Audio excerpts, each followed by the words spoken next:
Check, check, check, mic check. Testing 1, 2, 3, 4. Check, check, check. 1, 2, 3, 4. Check, check, check. How's the audio? Check. Cool, thank you.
Lee, did you get what you needed? Did you need?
Attention all. Did everybody that wanted a form needed a form to ask a question? Did you get it? If not, we have some forms over here. This will probably be the last call. Bless you. But anyway, the form's on this end. If you want one, need one, please come over.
I need signatures on a couple of these forms. John Moritz, Gina Tread Gold, Chelsea Torres, Diana Oviedo Corral.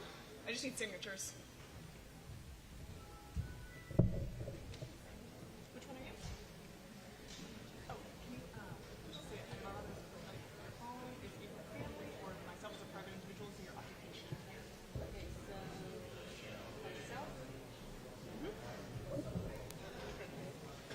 Oh, I just need you to put, that's the commitment. Yeah. So, thank you. Chelsea Torres. Yeah, just a signature right there. And then you can put neutral and then testify. And then your signature right here. Thank you so much.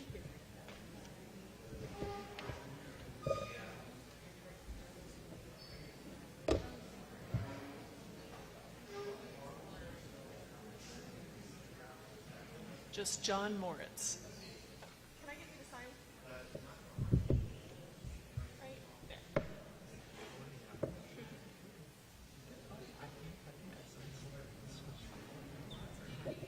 There was one that just had a signature on it. That might have been you. Okay. But there you go. We're all good.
Hey, everybody. My name is Matt Crow. I'm the media liaison for the investigative committee. This is on background. When the members come back up on the stage, they'll make brief statements, each of them, and then we'll begin questions from the media.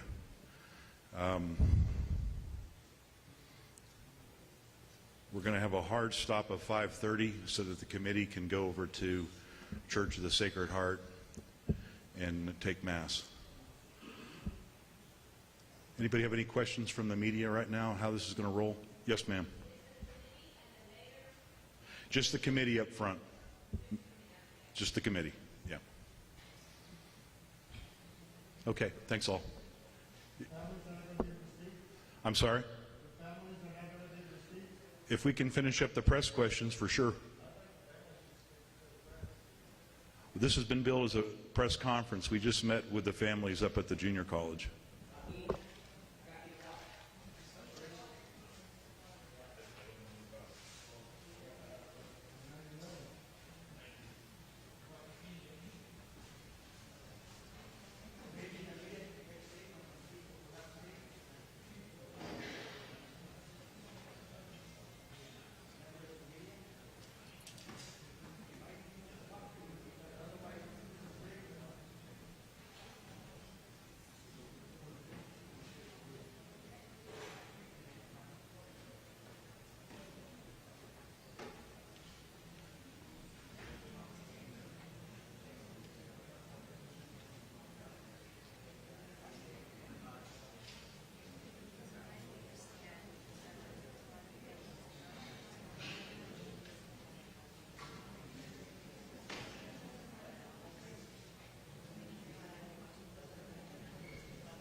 Okay, we're going to get started with the press conference.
Okay, the House Committee on the Robb Elementary shooting will now come to order. Clerk, call the roll. Representative Burrows. Here. Representative Moody. Present. Justice Guzman. Here. Quorum is present. Okay, a quorum is present. First, let me say this. If you're going to ask a question today and you were not able to fill out a witness affirmation form, a WAF, you can still ask your question. Just send an email to Paige, and she'll get it to you, and that should not be a reason why you cannot answer. What I would like to do today is start with this. If there's only one thing that I can tell you is there were multiple systemic failures. I would invite everybody to read the entire report.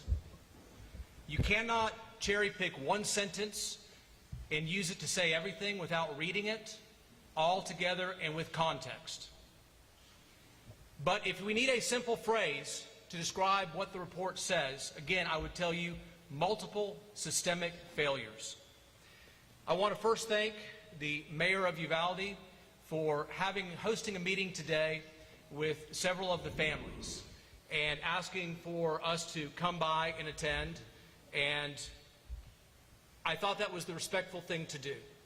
I thought it was respectful to at least let them hear from me before we open this up to a broader public discussion. I look forward to the questions here at the press conference. One of the things that I said in there to the families is we want to show them as much respect as possible. The entire time this committee has been together, we have wanted to show them the most respect possible, and we've tried to do that. And I asked them if there was something we've ever done not respectful to let us know what it is. But I told them the most we can do to be respectful at this point is not to just blame one person or one thing. And I hope that the report, when people read all of it together, they understand that we look and take a broad approach to what happened that day. My biggest fear, and I also shared this with them at the meeting, is that we will look for simple solutions to these complex answers. And we will all look and say, well, you know, that's the way it was in Uvalde, it's different here. Well, let me tell you, the people of Uvalde before this, they felt it couldn't happen here. They felt that. That's the false sense of security I worry about. I think some of the same systems that we found here that failed that day are across the entire state and country. And I do not want to say because of one thing or one person here, it could not happen elsewhere. I think that's a disservice and not the respectful thing to do. This committee was created by Speaker Dave Phelan, and I'm so appreciated he did this. He formed this committee just 44 days ago. And I believe this committee has driven things to the forefront. I believe that because of this committee's work, some of the records have already been changed, and hopefully with this report, a lot of the record is set straight. This committee is a fact-finding committee. Our job was essentially to figure out what the facts were and report it. It's a bipartisan committee. And the reason it's bipartisan is because the problems are not Republican problems. They're not Democrat problems. They're all of our problems. So I'm very proud the Speaker made this a bipartisan committee.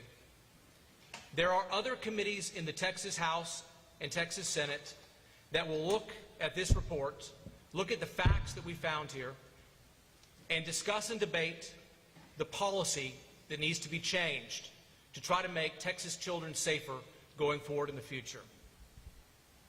I'm a policymaker. My colleagues up here are policymakers or have strong opinions about changes to policy that need to be done. Today is not the day that we're going to share what our strong feelings and convictions are about that. That was not the task of finding the facts. After some period of time, we will put our policymaker hats back on and share those opinions with the committee and others about what we think needs to change and what's done.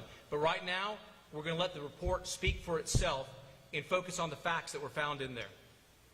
The committee met with more than 35 witnesses. Those were done in an executive session. That is the precedent of the House in the past and will likely be the precedent of the House going forward. Being an executive session, meaning the people and witnesses who attended did not have the cameras on them and did not testify for the public at large to hear.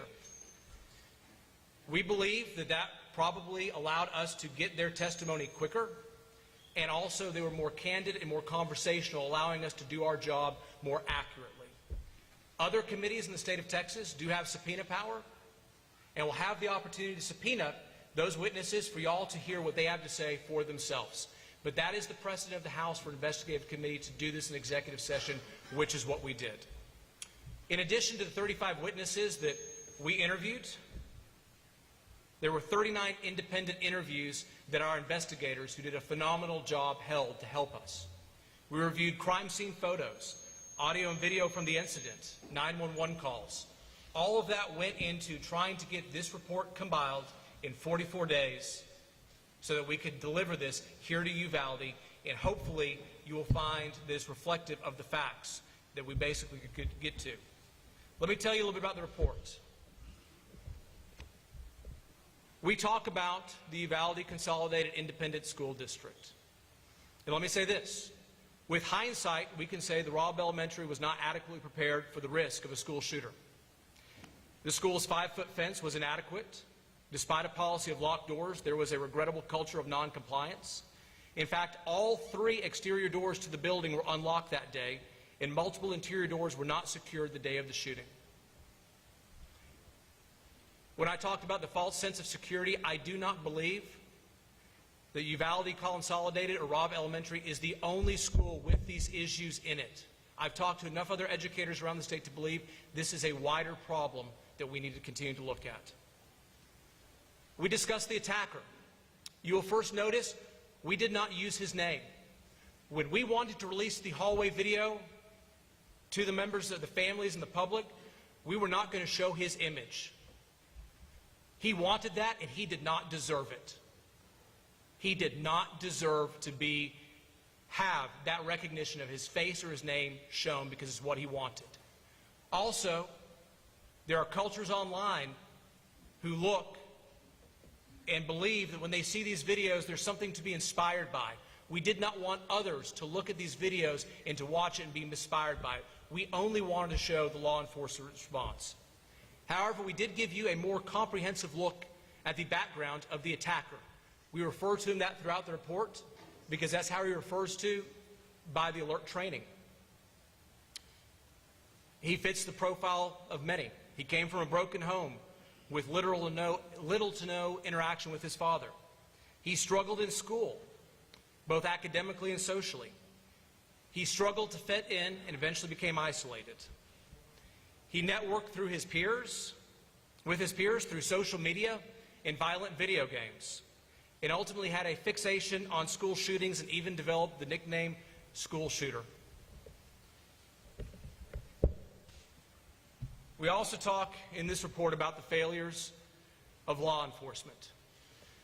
There's really 2 categories to think about when we talk about this. There is an early decision to treat this as an active shooter versus a barricaded subject situation.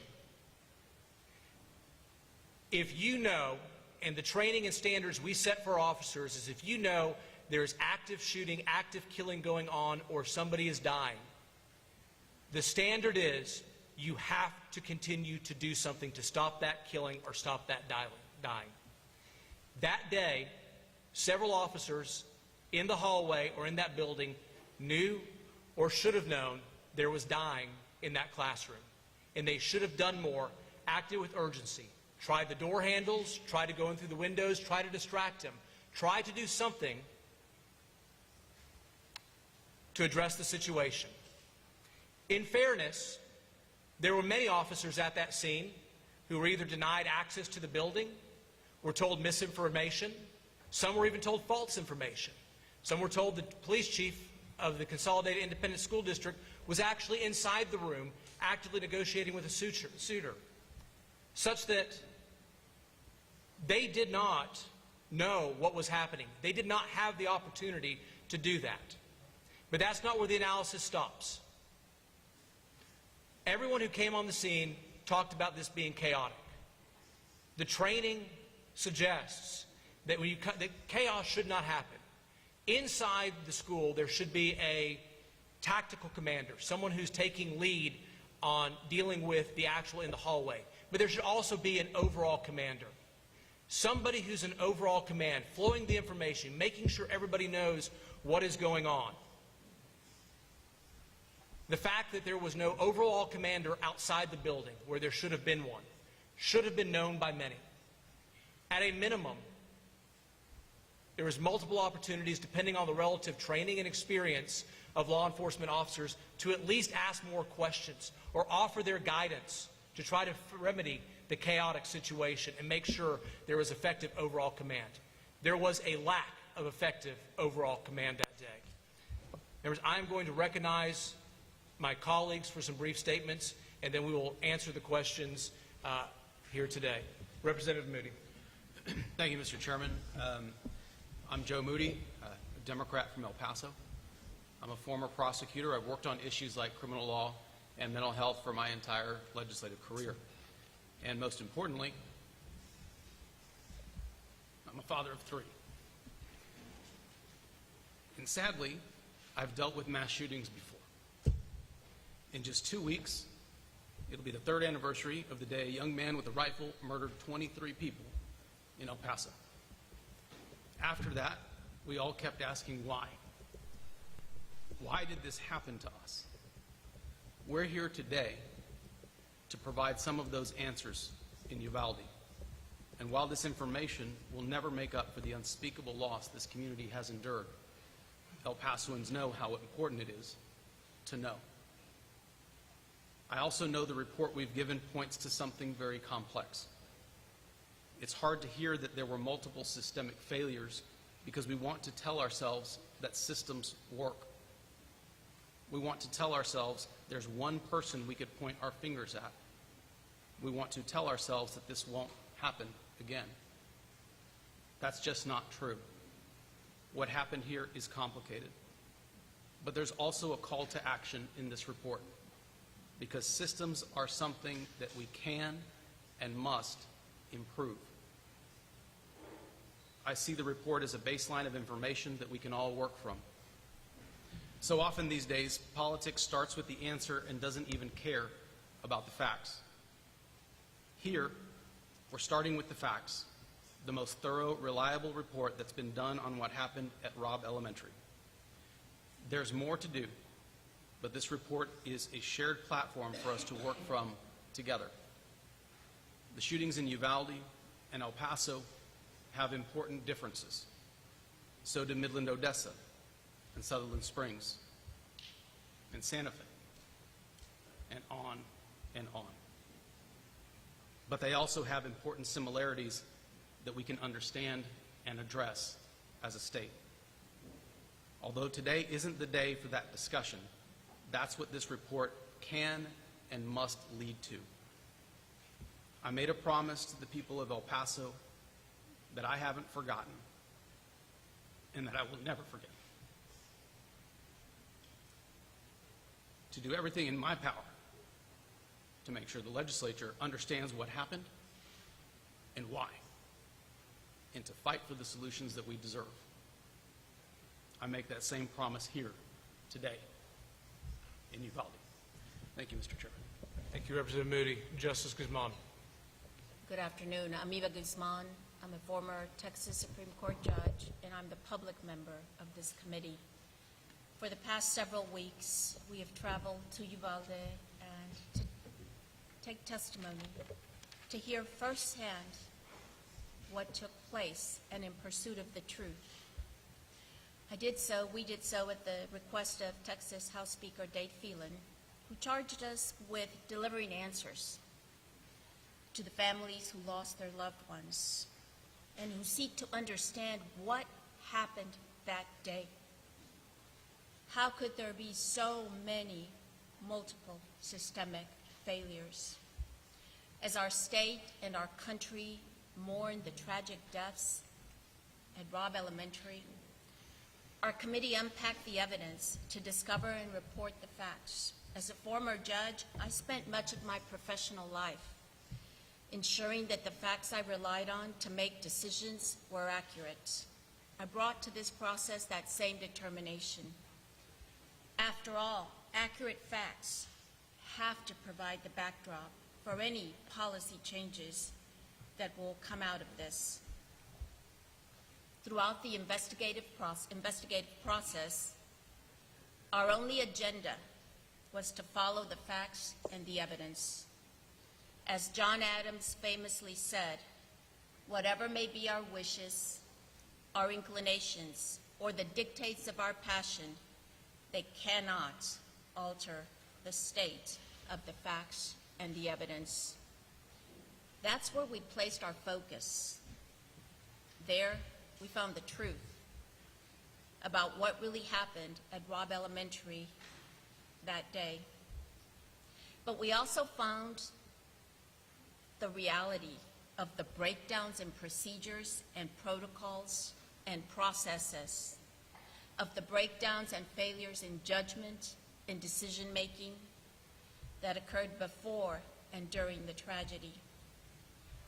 That truth, it's heavy and it's hard because it lays bare human failures and it makes us confront collapses in our systems. They were supposed to work. They were supposed to protect the innocents who now lie in their graves. Today we stand before a community that's still gripped in grief. With this report, families who are crushed by sorrow and pain will now have desperately needed and deserved answers. But no report can heal the broken hearts. Only God can do that. Knowing the truth, we hope, will equip Texas lawmakers and leaders with information and knowledge that will guide them in deciding next steps. We hope the truth about this tragedy will also give this community the resolve to forge a path forward. I come here with humility and respect, and I am here for you, for the people of Uvalde. Thank you. Pursuant to the House rules, before a question is asked, we will have to have a witness affirmation form, or as I said, you can email to the committee clerk. Are we ready for questions at this time, Matt? Okay.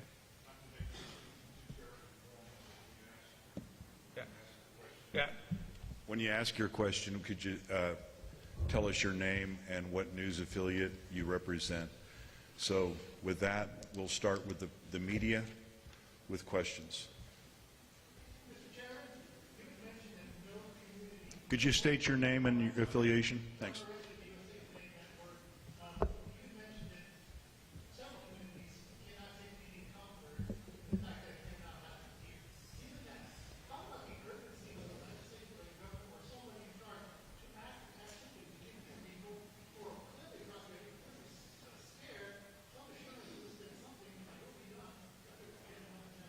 So what I am telling you is we have substantive committees that have already been formed. The governor formed those early on, and the Speaker of the House formed at the same time 44 days ago this has been done.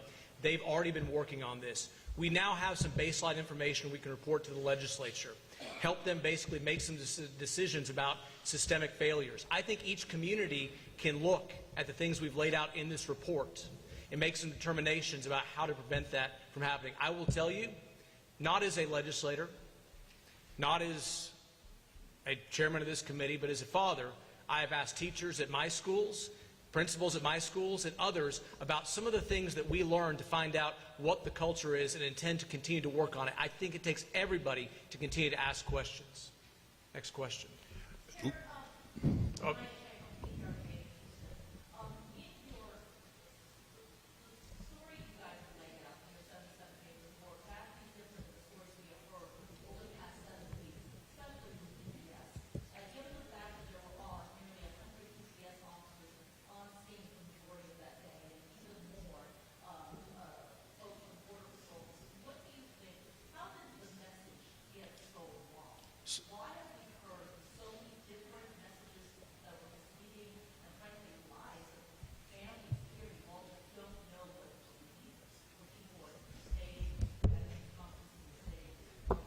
Thank you, Mia. I'm going to start with this. I'm going to ask my colleagues if they want to comment on it as well.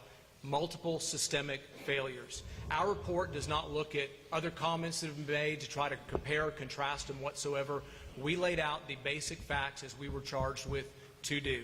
And what I said early on about law enforcement, the officers who knew or should have known that this was an active shooter situation by their training experience should have done more. We are very clear on that. Not every officer on the scene had that same information and had that same opportunity to comply with their training. One of the things this committee has not done, because we're a three-person committee, is to go through and determine which law enforcement personnel knew what did they know, and when they knew it. In order to do that, I think that's going to take many months to go through all of the different video, body camera footage, and to figure out, and I think there's other investigatory arms trying to figure out what did this person know, when did they know it, and what did they do with it. And I think you're going to need all of that to try to make all of those questions. But we do say there was chaos on the scene, and certainly with the chaos, people should have asked, why is there not an incident commander? Why there's not an overall commander outside the building helping try to organize that? Representative Moody of Justice Guzman, would you hold on a second? I was going to let them do this. One of the things that we've learned from this is the importance of an incident commander and the information that's relayed out. We know we didn't have that here, and you're asking why the information was told the way it was. Who knew what, when? The failure to have an incident commander on the scene to receive information and to communicate with the media, I believe, in part led to some of the information that was reported inaccurately. Okay. Representative Moody. Just to dovetail on that, 'cause I think the question is looking at maybe how information flow went post the incident.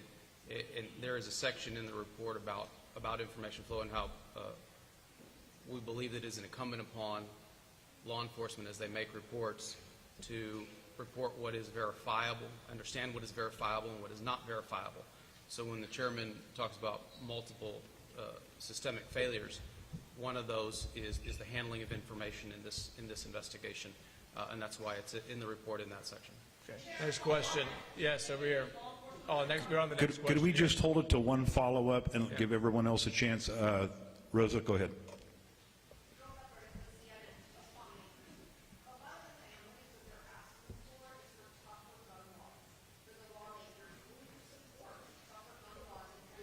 So what I'm going to tell you is this. Today is about what the committee was tasked to do.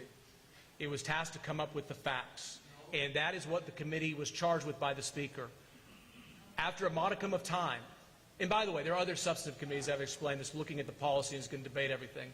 After a modicum of time, out of respect for this report, all of us, I assume, will have the opportunity to make the comments about the policy, the changes, our feelings, and what we think ought to be done. But today is not that day. If you ask me that question again, sooner than later, I'll answer it for you. I'll be glad to answer it for you, and I think the members of this committee would be happy to do that. Just not today, out of respect for what we've been asked to do and the report that we have. Hold on a second. Name and who you're with. Okay, thank you.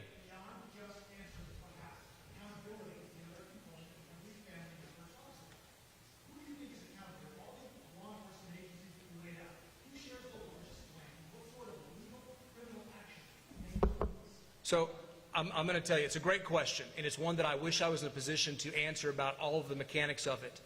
We spent 44 days looking at the facts to lay those out. You know, each different officer who is connected to an agency is going to have to do their own internal review. Everybody's going to have to figure out, as I said, who knew what and when.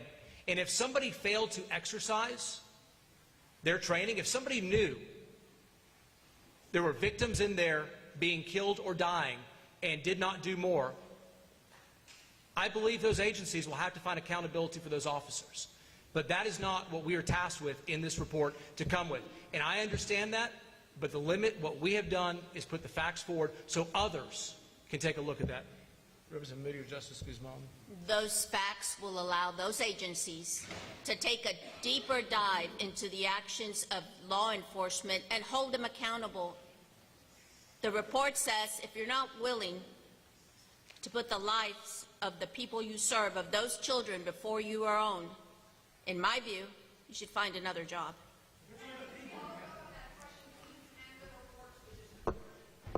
Oh, it's public record. I mean, everyone has it at this point in time. Next question. The lady in the hat over here. Thank you.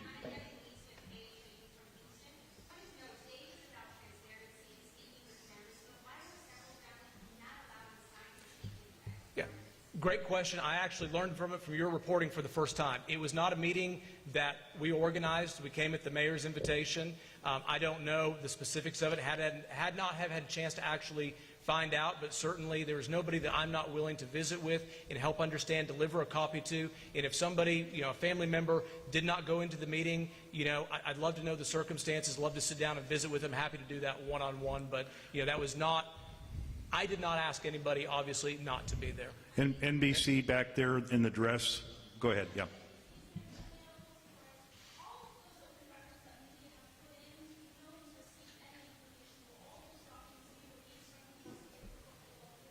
So the answer to that is we will go with the House precedent on investigatory committees. When a House investigatory committee is formed, we do our work in executive session, and the documents that were delivered, most of those I legally cannot release unless I'm given permission to from a non-disclosure agreement. I've tweeted about that and made people aware, and happy to share the non-disclosure agreement with you. But, you know, our hands are tied by precedent and some of the things that we had to do to obtain this. And also, I don't know if there's any other investigations that have been alluded to, but I wouldn't do anything without consultation with the investigators in order to get something done to make sure they're okay with it, to jeopardize that. The person in the glasses with their hand. Thank you.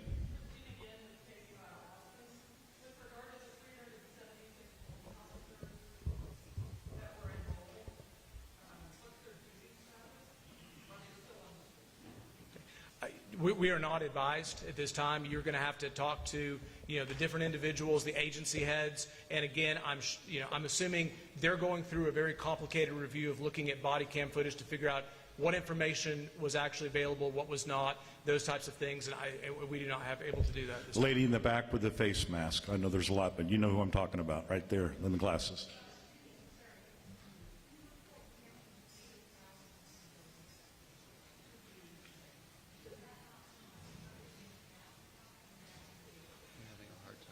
Oh, to make sure I understood your comment, in my report, I think I've got it. So in my report, I laid out that there is up to 80,000 school buildings that the children of Texas attend throughout the days of the school year. And does it seem like a Herculean task to actually overcome that? I'm going to make a quick comment, but I think my colleagues want to make sure they get a chance to answer as well. We put that fact in there to make sure that when we talk about school hardening and school safety measures or whatever that is, people remember there are 80,000 buildings in the state of Texas, and that is, but you know what? We have to recognize that as we talk about this policy. Representative Moody, would you? Had an opportunity to visit with educators from Rob, not just during this process, but today as well. And that idea of security and safety and moving forward, specifically for them and for this community, is something that they're focused on, and we are helping focus on that with them. But I think that the broader point about lessons learned and moving forward, and why that number is important to know, is that it is a large task. But our priorities, if our priorities are safety and security of our kids, then that is the task at hand. And so the job that we had here to set out facts to understand what's going on, that is an important fact to know. And, you know, my kids are in 2 of those campuses back home, and so do I care about that? Am I going to visit with folks back home like the chairman has? Absolutely. And then we have an obligation going forward at the state level as well. Justice Guzman. There's a section in the report on the school and the administrators. It's my hope that every school district takes some time to read this report. There were multiple systemic failures, including not locking doors. I hope that every school district can look at this report and glean something from the lessons, this unfortunate and tragic. The lady standing up in the dress by the cameras. Hi there. Maria Guerrero with NBC Talking Dallas Fort Worth. Please afford me 2 questions. One for your reaction and another for the statements. The mayor of Uvalde, it looks like, following the release of your report, placed the city's police chief on leave to determine whether he should have taken over command that horrible day. What is your reaction as a committee who looks also at the city?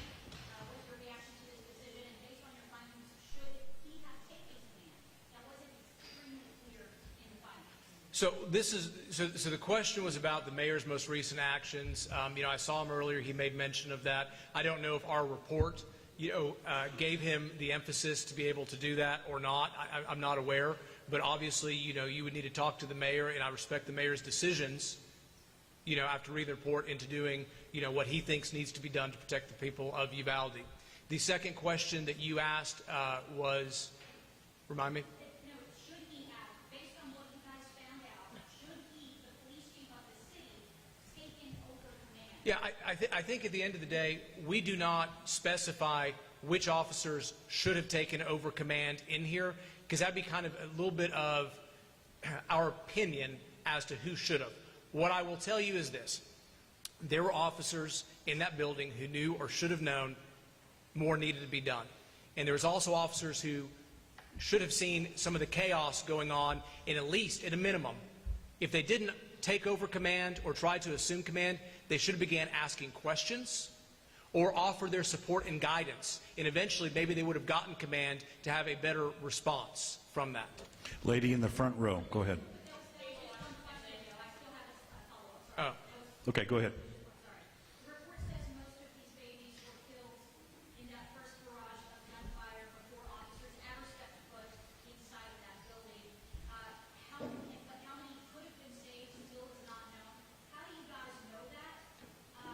And when will, are you going to have experts? Will families know that information as far as who may have been able to be saved at some point? So How will that change your investigation? there are autopsies and medical examiners that we do not have access to, and I do not believe have been complete. I've never been a doctor. I've never gone back in and done forensic exams. I'm not qualified to basically tell you who would or not have. We've talked to enough to know what we were able to say, and obviously if we get more information, this is a preliminary report. I want to be very candid. The decision that we made was we have done at least enough at this point in time to be able to issue a preliminary report. I am not telling you it's conclusive, and I think there's other things out there. That's certainly one of them that could be done. Lady in the front row, please. State your name and your affiliation. Thank you.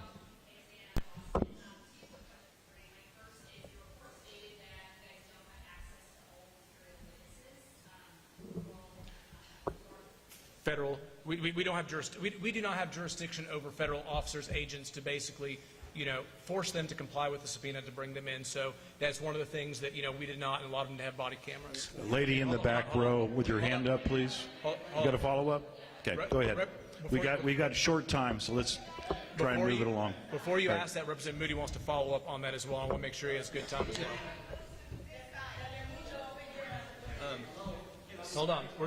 Representative Moody's going to comment on that first. Okay. We'll get to you. We'll get to you. Just for a matter of completeness, while we didn't have the ability to compel participation, there were statements taken from federal agents. Those we did have the opportunity to review and understand, but there's a difference between reading a statement and having the opportunity to question somebody live. So that's for context. Okay, back behind me here, this gentleman.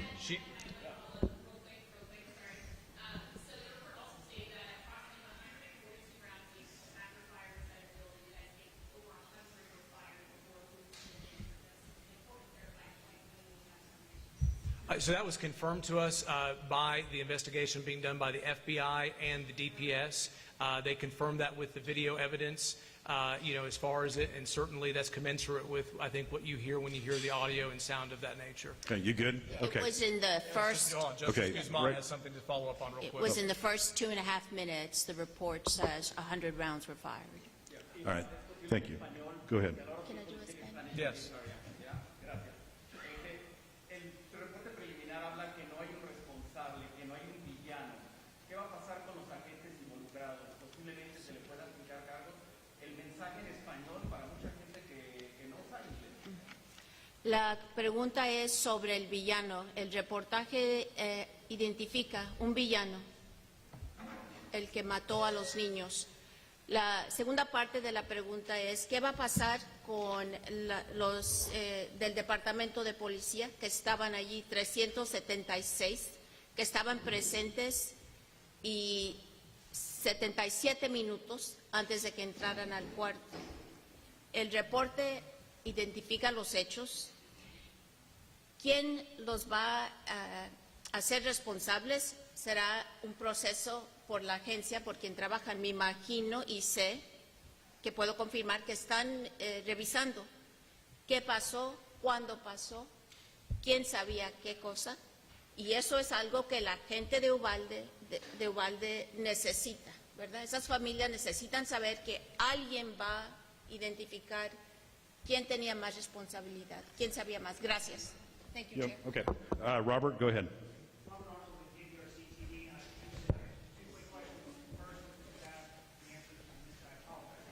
In the report, you state that Chief Arredondo and the Director of Student Services both acted true to policy for CISD, and that acted true to policy called for the Chief of Police for the district to take command. During your roughly 5 hours with the Chief, did he explain why he did not follow his own report? Second, this is coming from the community. Maybe the community are asking you to translate this report into Spanish and distribute that. Yeah, second question is a phenomenal question. Justice Guzman has brought that to my attention multiple times, as has Representative Moody. Yes, absolutely, it is only appropriate to do that, and that will be done. Your first question had to do with Chief Arredondo, and as far as taking over command. In our report, we did put some specific quotes from him in there. I would direct the audience and you and everybody to what he actually said and quote him directly. But essentially, he testified that he felt like he was not in command. That all being said, he certainly during that day, took actions, and I think would agree and did agree that if anybody was in charge of at least the response south of the door versus north, it was him, at least until Bortak arrived and took over the tactical command, and they're the ones who made entry. Okay, lady in the back by the camera with her hand up. Yes.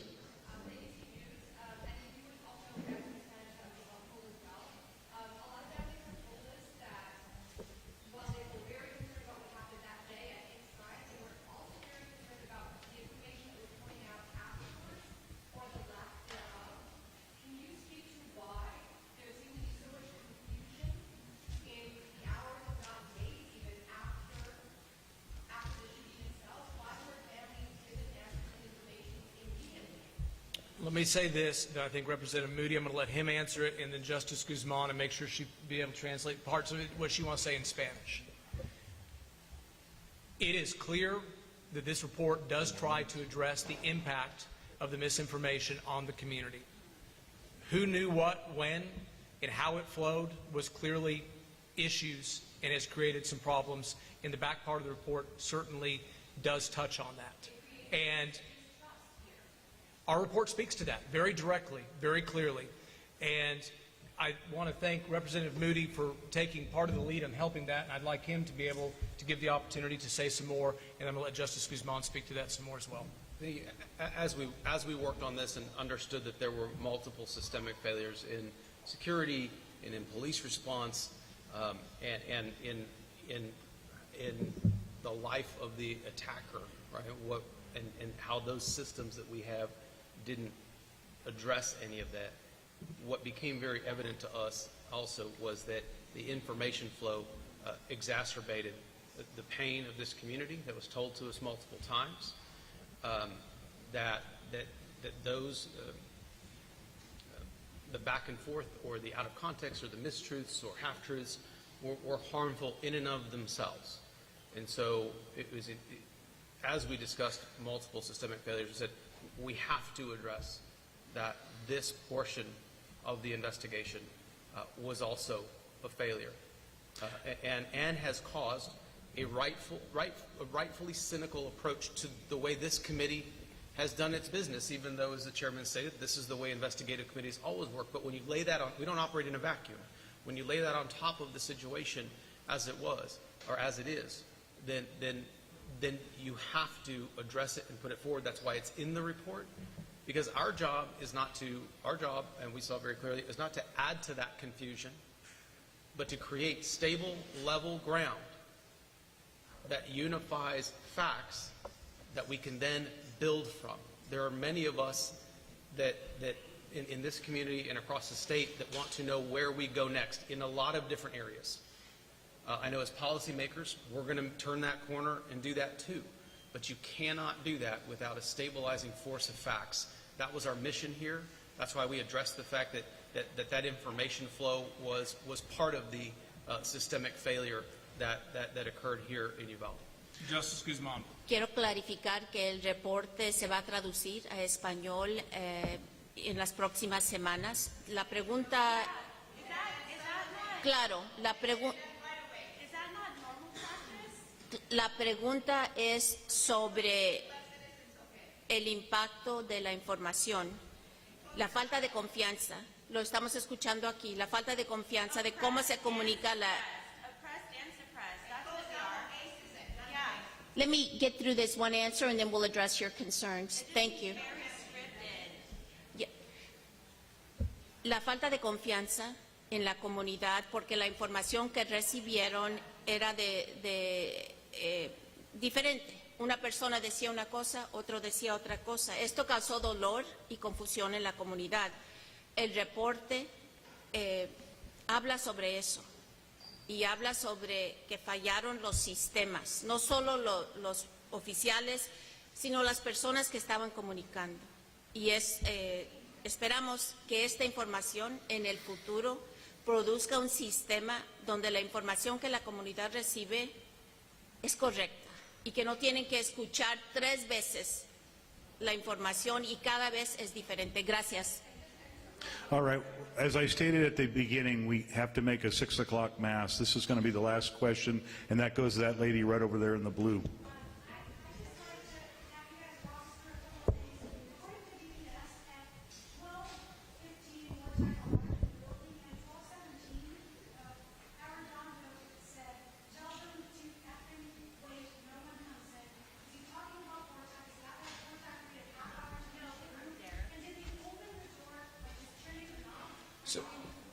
So 2 things. In the report, we go to great pains to try to set what actually the context of that statement related to the evacuation. I think when you read it all together, I'll do that.